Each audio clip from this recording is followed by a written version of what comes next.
La línia que ens separa d'una pèrdua, que recorre els confins del nostre abisme, és sempre la mateixa.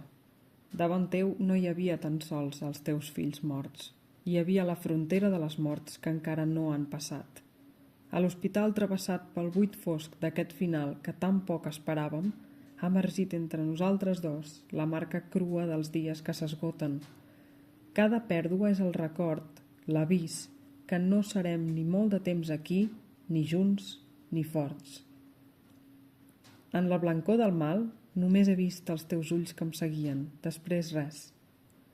Avui m'han tret de dins anys que érem nostres.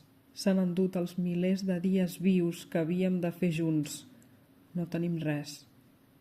Quan deixi de sagnar, serà el moment de començar a estimar-te com llavors. Sense saber del cert si et veuré més, escrivint-te poemes perquè et quedis, interrogant les nits que em reflecteixen en un vagó de tren que omplo de dubtes.